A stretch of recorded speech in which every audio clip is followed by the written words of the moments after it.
You imagine a kind and thoughtful Catholic priest and a kind and thoughtful Planned Parenthood activist, and they're writing on the subject of abortion. Kathy Newman interviewing one of the most interesting thinkers of our age, Jordan Peterson. The sheer superficial stupidity of the interview technique. Do you think that Britons should therefore settle for a status in the European Union analogous to that of Alabama and the United States? Yeah. Hello and welcome to another episode of Room for Thought. Today I'm interviewing Jimmy Wales. Jimmy, thank you very much for coming on. Thank you. Thank you. Now, you are the founder of Wikipedia. That's right. Which, up there alongside Google, Facebook, is one of the great internet success stories. Tell us a little bit about how you got into it. How did you get this idea for a crowdsourced encyclopedia?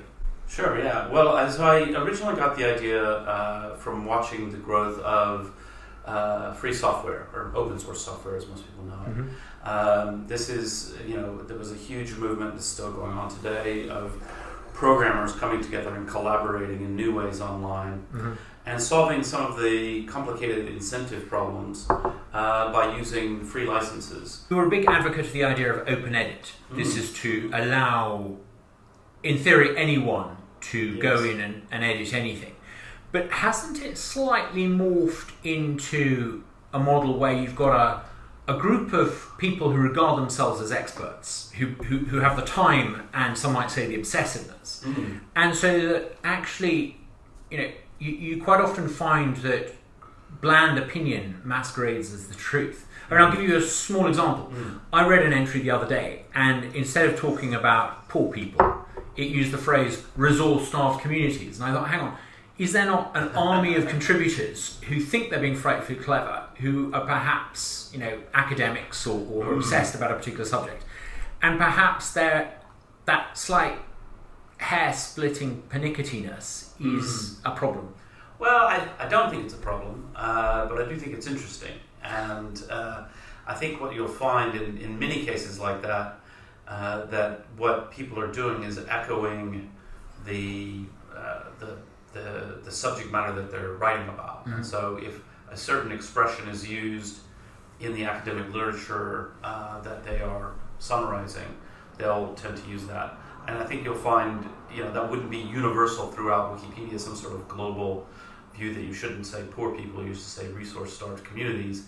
It's probably in one little corner because that's the language used there. Actually, but that's in that little corner, you've got sort of academic speak and academic thoughts and academic minds. And I would suggest that actually perhaps, particularly in the social sciences, academics are perhaps not always necessarily the best people to purvey the truth. It certainly is true that conveying what academics are saying to a broader audience requires a fair amount of editorial judgment. Yes. I just want to give a slightly different example because I think the phenomenon that you're talking about is more widespread than just political issues and things like that. One of the great things to do is go and read in Wikipedia about Bollywood movies. And what you'll find when you read in depth about Bollywood movies is that we will very often talk about lakh and crore as numbers. Lakh is, I think, 10,000 in Indian English, and crore is 10 million, because traditionally in Indian languages they put the comma every fourth digit, and so those words mean nothing to most English speakers. So I think that's we should fix that, right? Because it makes it impenetrable. But the reason is the people who are writing in that area, that's the language. The people who are passionate about it. In the sources that they're relying on. And so it's interesting to think about, okay, look, and I would say to those people, you're very passionate about Bollywood films. I kind of like them, but I'm having trouble accessing what you're saying. Isn't this getting to the nub of the issue, that actually far from the model as it exists allowing a sort of objective truth, it actually reflects the passionate intensity of people. Look up Kashmir on Wikipedia. Look up. So actually, what I would say is if you look up a very difficult issue, so something like Kashmir, usually and hopefully, what you'll find is that people who may have a certain view, one side or the other, have come together in some hopefully civilized process come to some sort of accommodation to say, look, I always give the classic example I like to give because it's quite easy to understand is if you imagine a kind and thoughtful Catholic priest and a kind and thoughtful Planned Parenthood activist, and they're writing on the subject of abortion. Well, the important piece of that is, I said, kind and thoughtful. And if they've come together and they say, look, we're never going to agree about the fundamentals here, but the Catholic priest will understand that Wikipedia is not going to say abortion is a sin. But he can say, well, the Catholic Church position is this, and the Pope has said that, and critics have responded this way. And so those two sides hopefully knock off the rough edges. And so it does result often in a fairly bland text. Hopefully it's one of our techniques is to go meta. In other words, we're not going to settle the issue, but let's talk about the issue. Yeah. Let's step back a level and try to describe an issue such that advocates on both sides can say, okay, yeah, that's a fair description of the wrong. Now, as you're indicating, when you get into the details, it's not easy. And this is one of the reasons when people ask me, do you think AI will be writing Wikipedia entries in 5 years? And I said, no, it's really hard. It's really understanding the nuance and context and trying to balance all these editorial judgments is difficult. And it's a very high-level human task that takes a lot of people, a lot of effort and time to do. Now, of course, it is true. Like Wikipedia is dominated by people who have the time and the passion, and I would say it's okay to say we're Wikipedians, the obsessiveness. We have a lot of jokes in our community about, sort of 18-page debates about... which can be a very good thing. Yeah, it can be a very good thing. And in fact, there are really good examples in Wikipedia, particularly around controversial issues. And there are bad examples where the conversation just went awry and it hasn't coalesced into a good balance. But one of the examples, and I haven't looked at this example recently, so for all I know, it's gone pear-shaped. But the description in Israel of some would say a wall, some would even say an apartheid wall, and some would say a security fence. And obviously, both of those terms are loaded. They're emotional terms. One, security fence, that sounds like a good thing. I mean, tariffs are coming. We need a security fence. A wall, that sounds bad in general. Apartheid wall, even worse. And so, but both of those terms are in use. Both those terms are out there. And so there was a really good discussion in Wikipedia, which both sides acknowledged people who have different perspectives. And actually, the best Wikipedians, I always say, you can't necessarily even tell where they're coming from. They're not there to advocate for one side or the other. That's a battleground mentality, which we find not very helpful. But to say, actually, how are we going to describe this thing? We can't sort of, in a completely uncomplicated way, just say, oh, and the Israelis are building an apartheid wall. Like, that's obviously not something you could just say, in my view, because it's false. But that's, And so there was a good discussion, and I don't remember now exactly how it has come to. I mean, I think basically in the article, in that point, they decided to describe both terms and explain why people are using it. So then as a reader, you say, okay.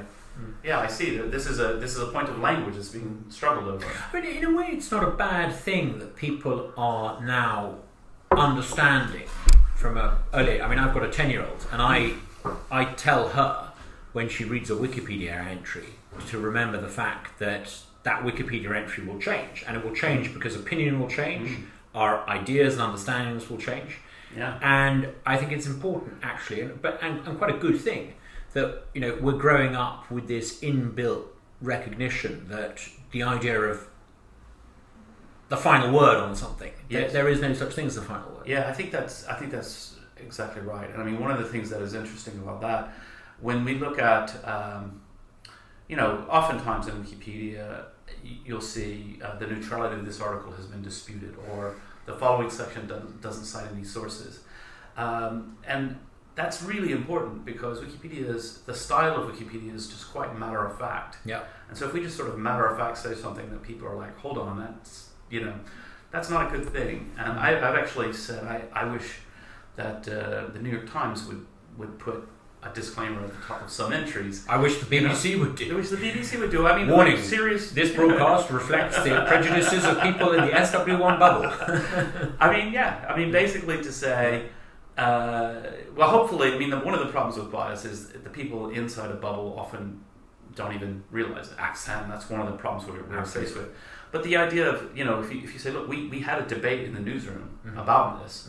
We didn't really come to a final answer, but we're running this story. Yeah. We just want to warn you, there's some pitfalls here. I think it would be fantastic. I want to get on to talk about the nature of news and fake news and what you think we can do about it, because I do actually think that a lot of the political crisis that's now brewing in many Western countries is due to the failure of the pundits and the priesthood of commentators.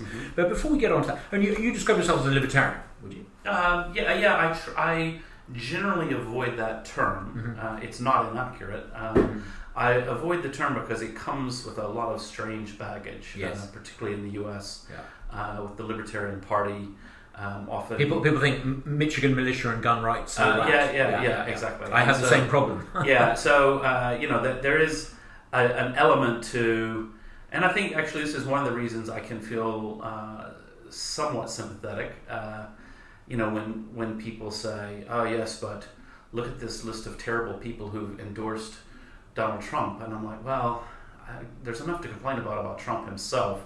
A list of people who have said things in his name, or it's sometimes terms can just make noise. But I mean, it's not enough. You're okay. Let me put it. You're in the English traditional sense of the word, a liberal. You believe in allowing the maximum amount of liberty for individuals. Yes, definitely. And would you agree that there are sort of two possible futures for the internet? There is one that a libertarian or old school liberal in the English sense of the term would support, and there's been an assumption on the part of people like you who created this great crowdsourced website, Wikipedia, that the internet allows collectivism but without any sort of top-down control. And is there a slight risk that vision is now being challenged by this other alternative, which suggests that actually, far from being a tool for decentralization, the internet could actually end up being something for autocrats? Look at how the internet is now being used in China. Yeah, no, I think it's a huge. It's probably it's one of the biggest and most important and hard to grapple with issues of our time. And there's so many different things we could talk about there. One of the reasons I would say, for the purpose of this discussion, probably the more English liberal notion is probably the right one, because a lot of times when you say libertarian, people are just thinking, oh, you just want to let Facebook make as much money as possible, et cetera, et cetera. And that's really not the question or the issue. I think there's a broader, more interesting conversation to be had. And what we see is, in China, in Turkey now. So in both China and Turkey, Wikipedia is banned. Really? Turkey they've banned Wikipedia? In Turkey they've banned Wikipedia. Wow. Actually we're slowly progressing through the courts there. I mean, the current status is we've appealed to the Supreme Court in Turkey, and they've just sat on it for a very long period of time. And so now we've appealed to the European Court of Human Rights, which is not part of the EU. It's one of those complicated European things. But Turkey is a signatory to the ECHR. And they fast-tracked the case. And our case there, we're saying, you're supposed to exhaust all your remedies in the local country before you can go to the ECHR. And we're saying, the Supreme Court won't even hear our case. They've been sitting on it for 2 years. We've effectively exhausted our remedies. We think there might be a landmark ruling to that effect, so that's going to be interesting. I mean, of course, the Ottoman Empire banned the use of the printing press, and one of the consequences of this is that it never used the new technology to innovate, and it lost dynamism. You could almost say that by restricting the 21st century equivalent of the printing press, which is websites like Wikipedia, ultimately the biggest losers are going to be Turkish dynamism and innovation. For sure. And in fact, one of the things that's interesting about it, so first of all, we think when they blocked Wikipedia, they assumed we would just cave in immediately. They had a couple of articles they wanted us to censor on their behalf. And anything to do with Kurdistan, perhaps? No. Yes. Actually. And we refused. We were like, it's cited to the to the Telegraph and the Guardian and the New York Times and so on. And so And those articles have been quite improved by the community since then, because we just carried on working on Wikipedia, but we've made no progress. But they expected us to cave immediately, because most of the internet giants do cave immediately. Yeah, of course. And I think, of them, I think Google has probably been the best on these issues. And even there, they've had a few wobbles. They were in China for a while and so on. But we didn't cave immediately. And I feel like I was going to make some broader point, but I can't remember what it was. We're talking about the future of yes. And so one of the arguments that we make to the Chinese and to the Turks is to remember that, so China feels very misunderstood in the world. Mm-hmm. And so what we say is, look, now Chinese language Wikipedia is being written by people in Taiwan, Hong Kong, and the Chinese diaspora. And the voices of Chinese people are not there.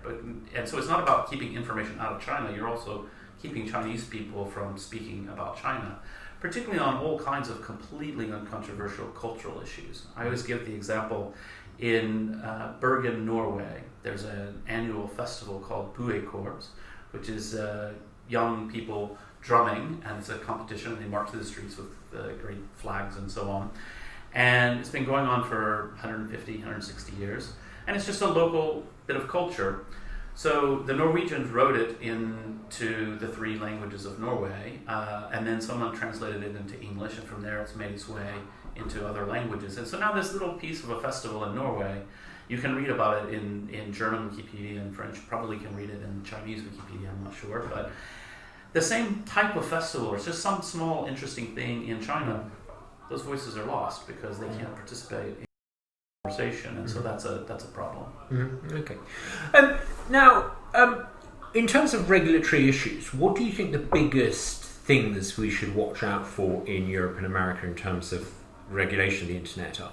If you believe in the free flow of ideas, what should we be wary of? I mean, I think the biggest one, we've just lost a huge battle in European Parliament about the new copyright directive. And the issue here, so if we go into the issue in a neutral sort of Wikipedia type of way, we obviously have, traditionally on the internet, there's been a huge problem with copyright violations. Mm-hmm. And that's taken many different forms. I believe that has actually diminished to a very significant degree as people have found services like Spotify just more convenient than downloading like from some dodgy websites and things like that. And so that type of piracy has declined a lot, but we still have lingering complex issues. So one of the issues that the music industry has is with YouTube, I'm really stating it from their side first, mm-hmm. to be fair. They do have the right to, with notice and takedown, they can get YouTube to take something down. So if you post a copyrighted song onto YouTube, then the copyright owner can complain and they take it down. However, the problem they face is if you are Adele, you can basically send out 1,000 notices a day to Google to take it down, and Google takes it down, and then the next day 1,000 more come. Yeah.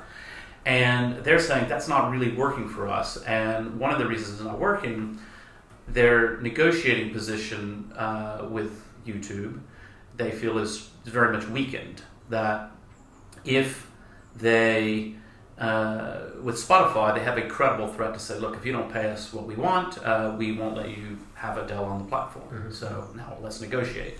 With YouTube can kind of say, ignore them because they know that they have to send notices every single day, and they spend a lot of money doing this. So they want to make some changes there. And what's interesting is the rhetoric around this that comes from the music industry is very often not about that. That's a fairly arcane industrial dispute, mm-hmm. which if you ask me, I don't care. Like, frankly, if YouTube has to pay 3 times as much, it's not my business. I know mm-hmm. that is between the copyright holders and the platforms. What I do object to is the idea that in order to solve this problem, that we're going to require platforms to have mandatory filtering of everything that people upload. And that's hugely problematic because we know at Wikipedia, where we have virtually 0 problems, the number of things we take down because of copyright notifications every year is tiny. I don't know the exact number off the top of my head, but let's say 10. and this is across all of Wikipedia. That's because our community is very vigilant about policing copyright violations, but they're also humans, and they make judgment calls, and they discuss and debate, just as we were discussing about everything. That's what Wikipedians do, because there is fair use, there is quoting, there's all kinds of uses of copyrighted material. I mean, owning the copyright to something has never meant that no one is ever allowed to even mention it. Right? Are you saying that actually the solution is far from top-down regulation, which will have all sorts of consequences for innovation in Europe? What you actually need is a technological solution, so that, frankly, if kids in a bedroom are going to upload the soundtrack of a song on a video they've made for themselves, rather like paying with Spotify, they might be billed, $10 a month for doing so. Well, or YouTube will be billed. Yeah. I mean, one of the things that YouTube does... There's a technological solution. One of the things that does work here is YouTube identifies copyrighted music, and if the copyright owner has signed up for the program, then they monetize and they pay them a percentage. And that's a good solution. That means that, because I mean, part of the problem we have is like what ordinary people think of doing with copyrighted music, and it's mostly music, but it can be all kinds of things, but is that we think is perfectly normal and moral. So my child is having a birthday party, and the kids are very cute. They love Katy Perry, and they're singing along to Firework, and I film it, and I pop it on the internet to show my mom. I'm not a pirate. I'm not doing anything that most people would say that's completely normal use, de minimis use. If you start creating regulations that come down on that. And so right now what happens is that typically YouTube would identify the soundtrack and send Katy Perry some money. That's a reasonable solution. That's completely fine. It's like radio airplay, and obviously 7 people are going to watch it. It's my kid's birthday party. And then, I mean, I'm actually giving this as an example. I would never put my children on YouTube. That's a different story. But it's basically what the music industry's response to that is, but we can't credibly threaten to leave the platform. And so that's their objection, their problem. They want a better way to negotiate. I don't know what the answer is. I would be the last person to suggest, well, the government should just step in and set the rates. Maybe the solution is that Katy Perry and co need to do more live concerts, because I think that's where the money to be made from music is. That's a part of what's happened. Yeah.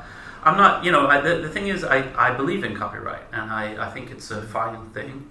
I think there are limits to copyright, quite rightly, but I just think in order to enforce copyright, if our first tool in in our tool bag is to say, well, let's stop all these ordinary people from uploading things, like that's the problem.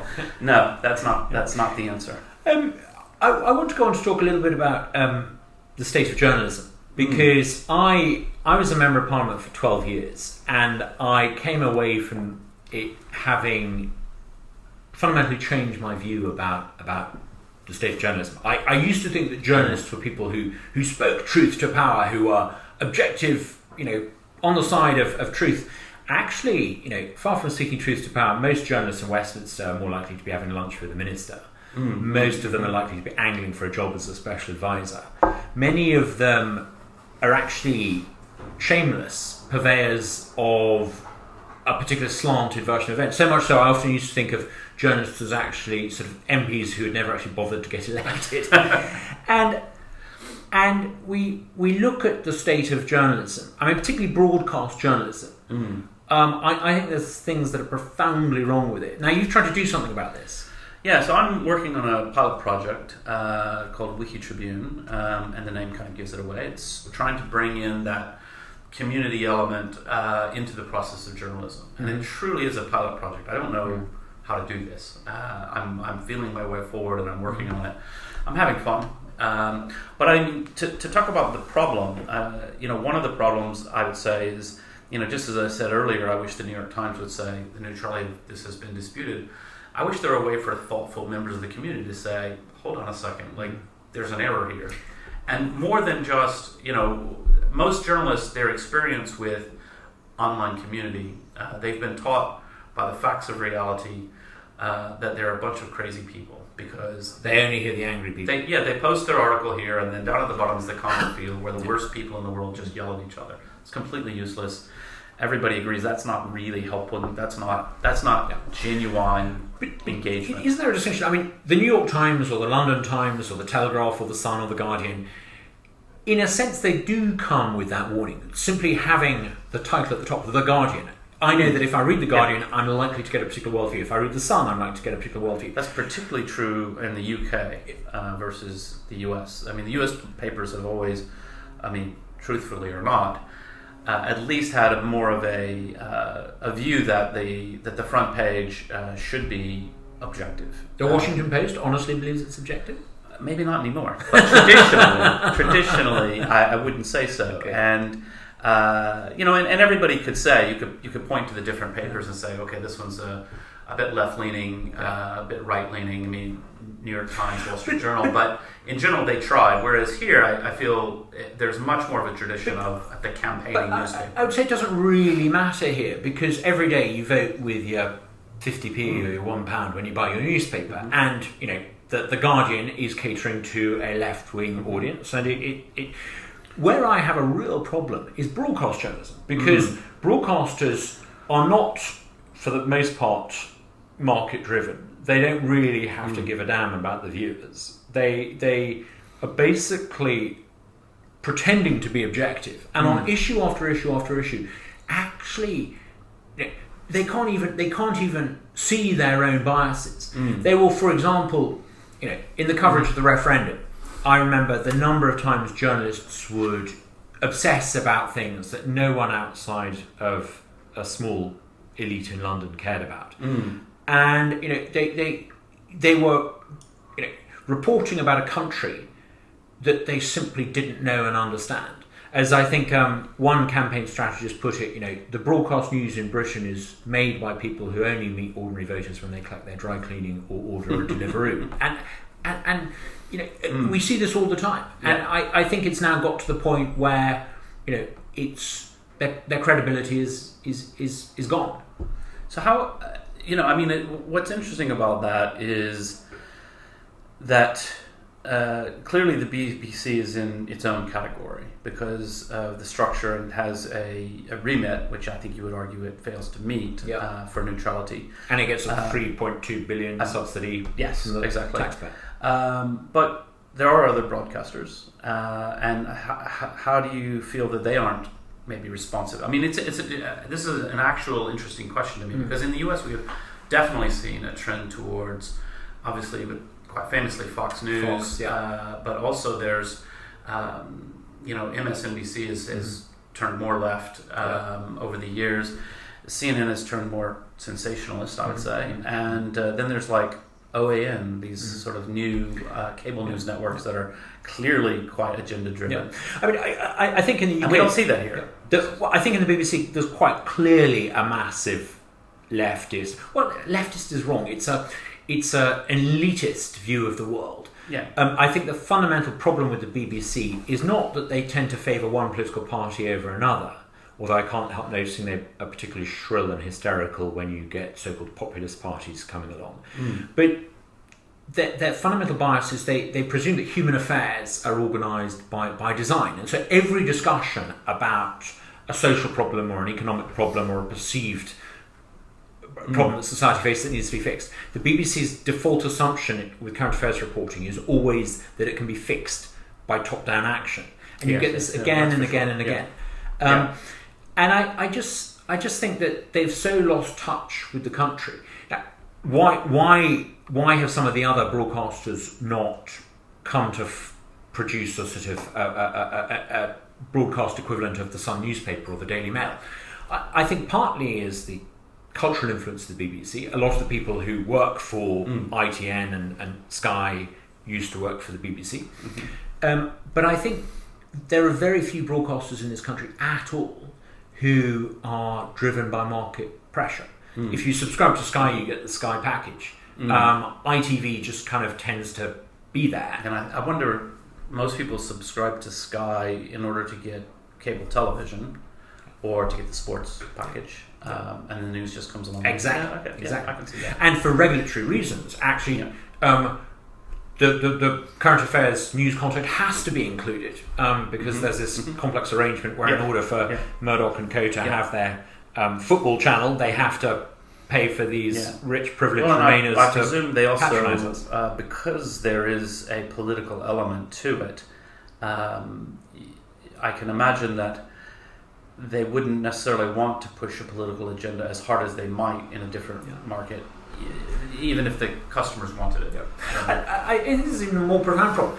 Back in the 50s and the 60s and the 70s, when television was, where it was at, you had the problem of plurality, and so the regulation was all about how you grapple with plurality, because television is a great means for a single view to be broadcast to millions of people. So how do you ensure plurality? Simple. You have a style of programming where you introduce two conflicts, so that you can say we've got Labour versus Conservative, or we've got Leave versus Remain. The problem with that is that model for reflecting plurality doesn't work today, because many of the issues are much more subtle than that. Yes. The Europe question can't be resolved by having Hilary Benn debating with Nigel Farage, and it's that approach that has reduced us to where we are today. Yes. I mean, I think Brexit has, in many ways, really exposed a lot of divisions that were previously a little bit hidden. So you used to be able to imagine, sort of this is the Tory view and this is the Labour view, but both parties have been ripped apart by Brexit, and so therefore it's not so simple. It's such a wide-ranging and complex matter. I mean, I don't want to blow my own trumpet, but I've been pleasantly surprised that this initiative, Room for Thought, and this channel that I've launched, sometimes the Centre for Economic Education, some weeks we'll get 50 to 100,000 viewers a week, and the average viewer of this show will watch almost 20 minutes a week. Yeah. So it tells me that there's a huge appetite. I do think there is a huge appetite for it, and I think one of the things that I say, when people say about the media, which I think has grown more sensationalist and more, I'm talking about the print media.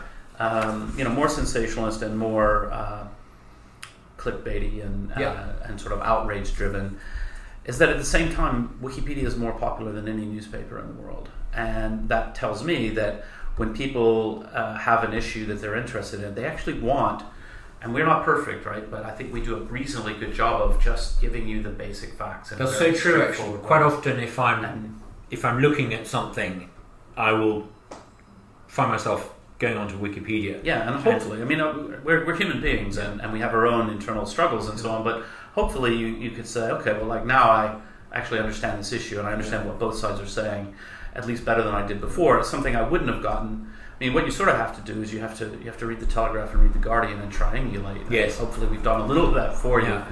But I think there is huge demand for longer form, thoughtful content. Maybe not amongst everybody, but that's okay. Well, you've heard of Joe Rogan and Dave Rubin in America. Yeah. I mean, they're doing phenomenally well.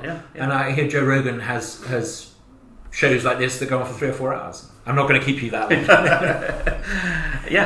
No, and I think that a part of that is the internet and the world of the internet. It has gotten to be very, very, Twitter. I'm addicted to Twitter and I despise Twitter in equal measure because I think it really is, in many ways, it's just a very damaging. It's a terrible form of discourse. It's fine for getting quick news updates or trading a few witty comments, but if you and I tried to debate the merits of Brexit, we definitely shouldn't try to do it on Twitter. Absolutely. It's a complete waste of time. First of all, in that short of a sentence, you can't really explain yourself on a nuanced issue. Second of all, it's just the way to win on Twitter is with a witty, and it's just like, really? I don't need that. Like, that's not healthy. And so, I think because of that, people are feeling, and also because, we should talk a bit about and I mainly, broadcast is different, and I've not given a huge amount of thought to it, partly because I don't really fully understand the marketplace there and so forth. But with print, and particularly print, not in the sense of actual paper anymore, but the written word. The written word. So when you earlier said something about that you vote with your 50p for this paper or that paper, well, that used to be the case, but now and it's changing. That marketplace, I think, is beginning to heal and get a little bit better. But when we were in the era of almost exclusively journalism supported only by advertising, it really took us to a bad place, because who got lost in that shuffle was the reader with a pound in their pocket, who wanted to read something interesting, and instead basically so this is something I think a lot of viewers won't know that much about the detailed intricacies of the online advertising marketplace, but we've seen the rise of something that overall I think is a very good thing, which is programmatic advertising. So this is the people recognize that, gee, I see the same ads everywhere I go, they're tracking me, right? Well, yes, they are.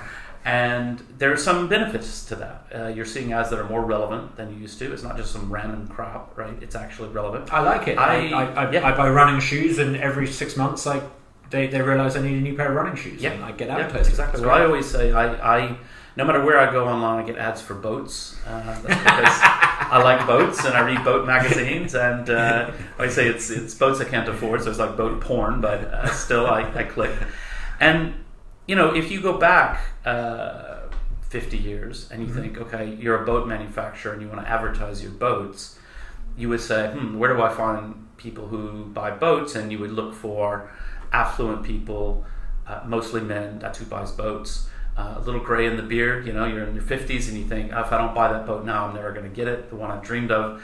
So you're in the market for a boat, and they say, well, where do those? Well, they read the Wall Street Journal, they read the FT, they read the Guardian, they read the Times. Now they just say, I want that person. So they find me if I'm on Reddit, a message board that costs nothing to produce, or they find me if I'm on an investigative journalism piece in the Guardian, which they spent a huge amount of time and effort to do something. So all content ends up competing head to head, which means that the cheapest content that's the most engaging, not in terms of intellectual stimulation, but just in terms of clicks, of keeping me there, tends to win in that place. And so, even serious newspapers have struggled with this problem that, actually fluffy listicles and sort of clickbaity nonsense makes us more money than the serious journalism, which is what we're here to do. They're doing it to get the data on the readership. To advertise to them. Yeah, exactly. And so, at the end of the day, that was one of the big reasons for the decline of the quality of journalism. That the incentives in front of the Mail, quite famously, the Mail has their sidebar of shame.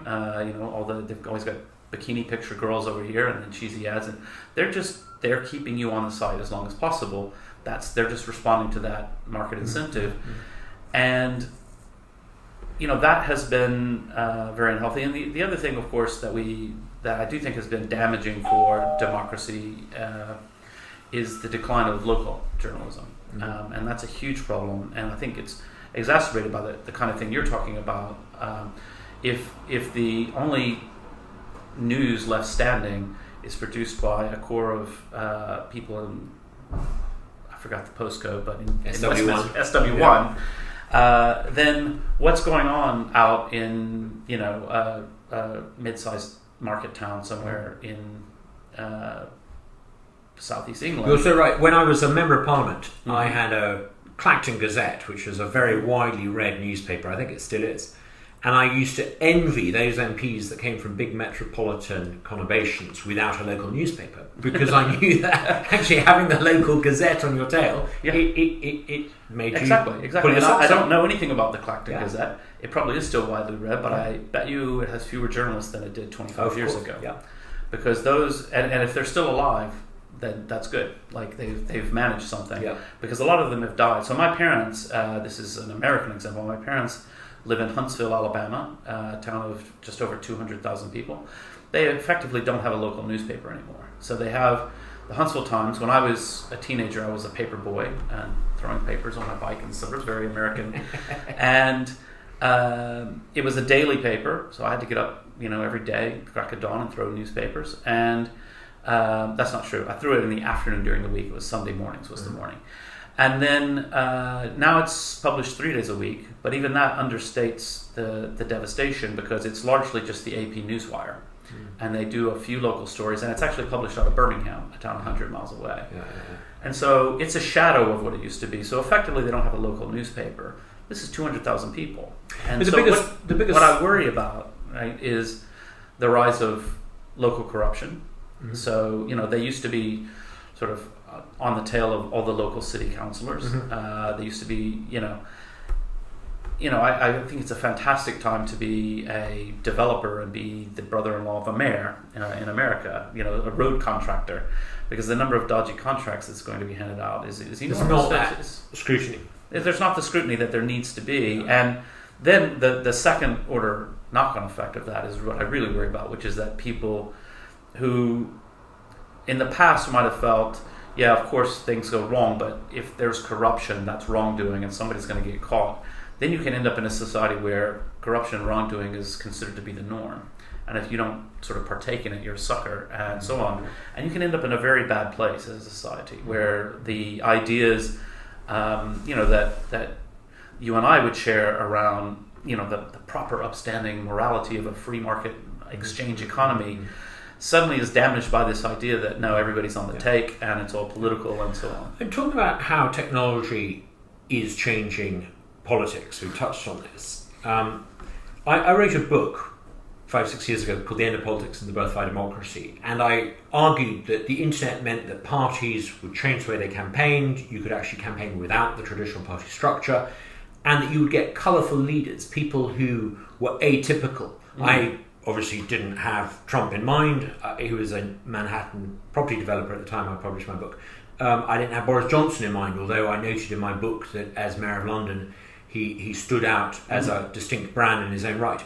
I never would have forecast that Jeremy Corbyn would lead the Labour Party, but I did argue that actually the leaders of parties needed to be people who weren't seen as typical career politicians. Do you think that these changes that we're seeing are necessarily bad, or do you think actually they're good changes, but what's happening is that the traditional journalists and the pundits don't like it because their game is no longer exclusively theirs? I think it's a little of both. I certainly think there's that element of a bit of discomfort with some of the wild characters. I mean, Trump is setting aside any and all of his political positions. Mm-hmm. He's just a fundamentally dishonest person who's a bit outrageous, and it's kind of annoying, right? To put it mildly. And that's a problem, right? Mm-hmm. That there isn't this feeling that he's been selected by a very thoughtful reflection by the populace, that this is a leader who will thoughtfully lead us forward. He was chosen because of his flamboyance and all that. At the same time, I guess that's sort of answering both, right? At the same time, I know the idea that in the U.S. there was always this view. It was a common saying, anybody could grow up to be president. That was never really true, of course. But to the extent we can get a different kind of person from a different kind of background into that role is not completely a terrible thing. But I remember not just have spad after spad. When David Cameron became Conservative Party leader, I remember overhearing a group of senior Tories talking about his strategy to become Prime Minister, and it involved doing things to get the support of the lobby, and these were the journalists. It was almost as if politics, the masses were out here, the potential leader of the country was here, and they had to sort of work through the prism of these, literally, the media, the intermediaries. I would say actually today, it's really significant. Jeremy Corbyn's not bothered to do any broadcast television because he gets I would say an unfair hearing, and I'm not a fan of his. I would say Boris Johnson would be well advised to steer clear of BBC Radio 4. In fact, I would advise him to ignore the BBC entirely. It isn't a lot of this so-called populism simply the politicians and the public being able to communicate directly, and two finger salute to the journalists. I mean, I think that a lot, and I think that is one of the things that Trump fans like about him. I mean, actually, what I've said for a long time is I can imagine a slightly different world where I would actually really enjoy and like someone like Donald Trump. The idea of somebody who's outside Washington, outside politics, different views. Like with all politicians, he has certain policies I agree with or disagree with. In general, I wouldn't say that Trump has any completely radical agenda. He doesn't have enough of an ideological outlook on the world to have that. And so, you could imagine if he were... if he believed in free trade, wasn't such an egotist, and admitted when he got things wrong, it would have been simple, right? Be quite a good he's got a very odd personality. So, but that kind of thing to say, it is good to get people, different kinds of people, and I think that can engage people in democracy. I mean, if you just feel like, one of the reasons Jeremy Corbyn managed to get the leadership of the Labour Party in that very first election was that all of the others, they looked very similar. And then they go straight answer to a straight question. I mean, yeah. They were very, very media trained and so on.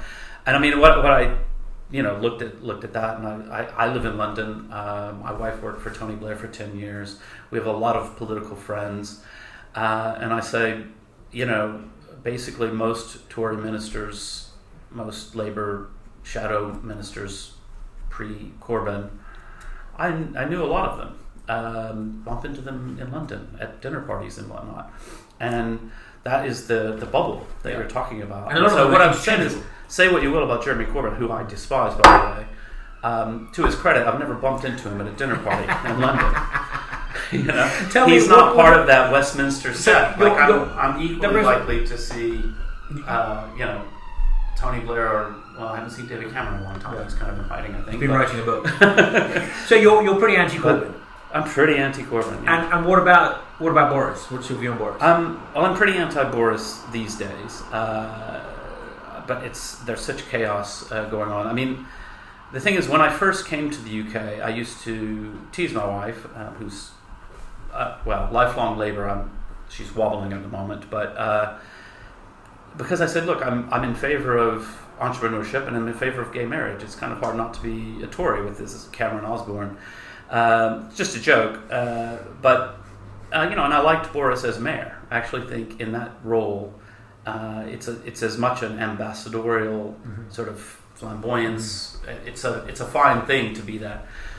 As Prime Minister, I just don't see it. It doesn't seem to be going very well. It's the same Boris. Are you sure that your opinion has not changed because he's actually about to deliver on the referendum result? Don't know. That's a good question. It's often hard to sort out those things in your mind. Of this is a politician who I don't like his policies versus as a politician who I think I don't like. Those are actually different things, and I think that's one thing that does get lost in sort of the Twitter world. Is to say, I think for many people in the current environment, I mean, I saw the video the other day of you with Grace Blakely. I can't think of two people who I know personally, not well, but I've met you a couple times. I met her once. Like you both, right? I thought, wow, boy, that's two completely different, from a political perspective, very different people. And to sit down and have an hour conversation, I think that's fantastic. And so that you can say, this idea that you can disagree profoundly with someone and still respect them on a certain level, that it's sad when that gets lost. Yeah. What I liked about talking to Grace is actually I got to understand her arguments better. I think she got to understand mine, but crucially some of her followers on the internet, I think, tuned in expecting her to be having a go at this free market right winger. Yeah. My supporters tuned in expecting me to be having a go at her, and actually I think for the first time someone listened to the view from the other side. Well, and this is incredibly important. And in fact, one of the problems we have with the social media and the bubble we're all in is, and we're all in, everybody's in their own different little bubble, but and I only really realized that. So I have, from the US, I have all of my old friends on Facebook who are more libertarian-y friends, and then I've moved here and I've got lots of Labour Party friends, and I used to pride myself, I've got quite a diverse set of friends. So if on Facebook people are debating what is the proper role of government in healthcare, wow, I've got my very libertarian doctor friend in the US, and I've got people who've worked at the NHS and so on. This is going to be interesting. But you know what? I realize 100% of all my friends hate Donald Trump. So maybe I'm not as out of the bubble as I think. But what I do think is, like, one of the problems with social media is that they present us over and over and over again with things that we'll click on, that will engage us for a minute or two. to see more ads and so on, rather than sort of by default. If I could tick an option at Facebook to say, show me something that I disagree with, but that is of quality, I would sign up for that in a second. Like, that's super interesting. And so, to sit down and watch a long form piece of two people debating or discussing, even, it doesn't have to be a debate, that's the other thing, just discussing ideas. That's fantastic. I mean, I was, one of the reasons why I started doing this, I saw Channel 4 News, Kathy Newman, interviewing one of the most interesting thinkers of our age, Jordan Peterson, and the sheer superficial stupidity of the interview technique on display was, I just think, shameful, just utterly. I don't mean to be unkind about Kathy Newman, but I don't think someone who asks questions like that should be employed in that capacity. And it made me think, hang on, even some of the good broadcasters, and people talk about, there's one particular BBC broadcaster that everyone lionises and says, he's wonderful, but even his style is to try and get that gotcha moment. And I've been on both Kathy Newman's Channel 4 and the BBC, and you find yourself clamming up, and the things you want to say, things you need to say, things you think the audience might actually need to hear, you never say, because you're behind the shield, waiting for the attack. And I think this is the fundamental. I want to finish by talking about. Well, I've been banging on about Europe for 20 years, and it's now the whole country's banging on about it. Brexit. You, am I right in thinking, would have voted in favour of Remain? Is that right? Yes. Yeah. Definitely. And why would that be? So my concern is that I think Europe fundamentally needs to be reformed. I think it's broken in lots of ways. And at the same time, the idea of an open single market is incredibly powerful. It's something that really was enormously powerful in the US and culturally and everything else. I mean, one of the great appeals to me is the idea that my children can be both American and European, so that if they want to go and live in Rome, they just go and live in Rome, and that's completely easy and fine. So that kind of would America have to join the EU for them to be able to do that? Would America have to join the EU? No, well, I'm just saying they're also Americans, so if they want to live in California, so they're very lucky in that regard, right? That they could live in both continents. But I think that's been incredibly powerful, and just the idea that if I'm going to trade, sell my products in Germany or Italy, I don't have to do anything special. But there are more American nationals now resident in Germany than there are British nationals resident in Germany. You don't need to be in the EU to exercise residency rights, do you?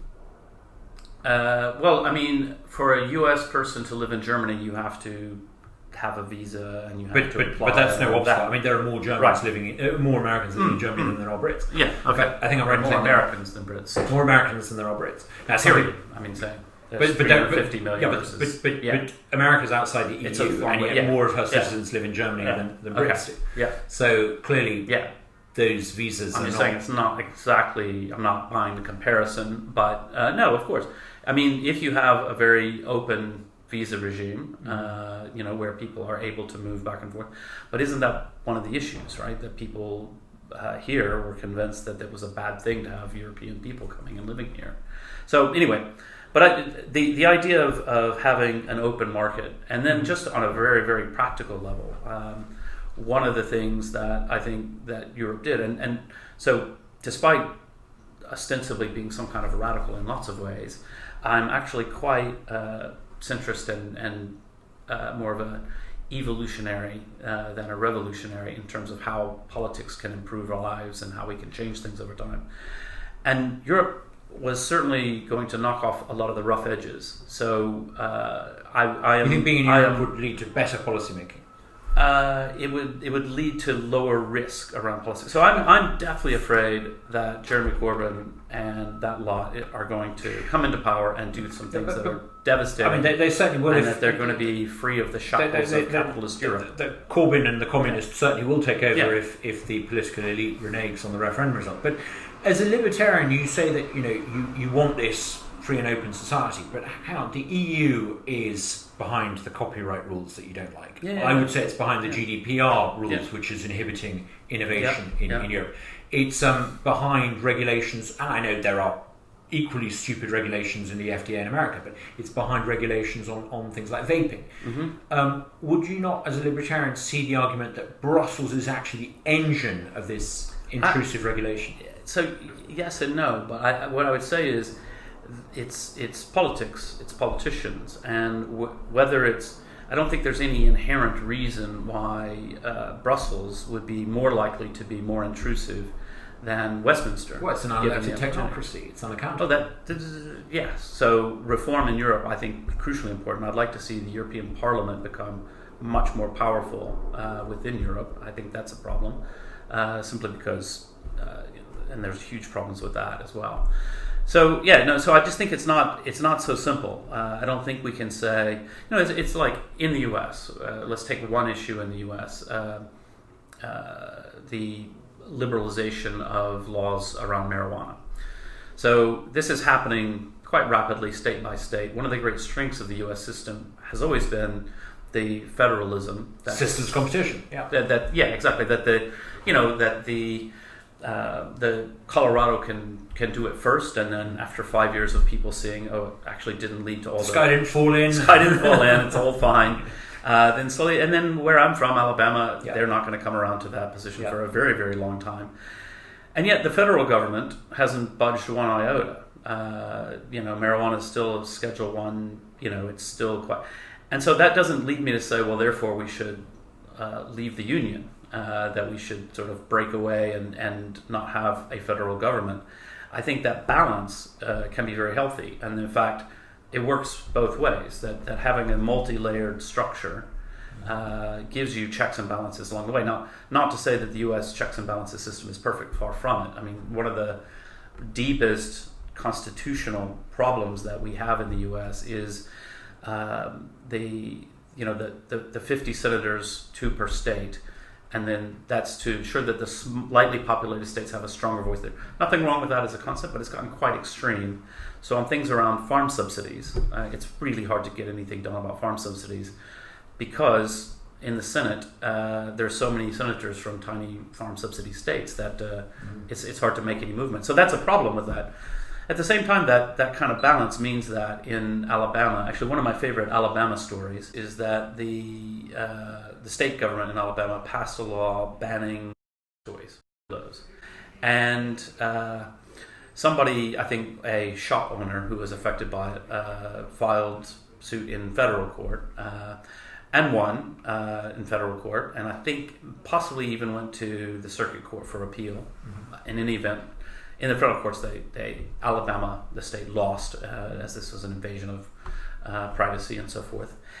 And what they did in Alabama is they simply repassed the exact same law again, knowing full well that it could not be enforced, that if anybody were arrested or fined for it, they could just go to a federal court and get it reversed immediately. But they just did it to just, just to be Alabama. In order, presumably, to show that... In order to show, as a protest, basically. But what's interesting is that, in the U.S., it's about knocking off those rough edges, right? There are limits to what the individual states can do. There are limits to what the federal government can do because they don't have all power concentrated in one place. And so in this country, I do think one of the issues that we do have is that the power of London and Westminster is so fundamentally concentrated that there aren't really the same kinds of checks and balances. But do you think that Britain should therefore settle for a status in the European Union analogous to that of Alabama and the United States? Yeah. I mean, I think that's probably a good thing, and there's a lot packed into that, right? That's a very, very complex comparison, but I do think that that's better than I think what we're about to have, which is a very subordinate status to Europe, where Europe dictates all of our trading terms and so forth because we're too small to do anything about it, and we have no seat at that table anymore. So that I think is a big piece of the problem. That if Alabama broke away from the United States and suddenly couldn't trade with the rest of the United States except on sort of third-party terms, that would be a huge problem. Can Canada trade with the States? I think the NAFTA. So we could have a Canada-type relationship. Yeah, something like So certainly having some sort of a free trade agreement with Europe has got to be at the absolute top of anyone's agenda about what happens next. Who knows where we'll get? Yeah. I mean, it's a complicated political mess at the moment. Jimmy, thank you very, very much for coming in. It's been a pleasure to have you in here, and I look forward to hearing more about your next project. Great, fantastic.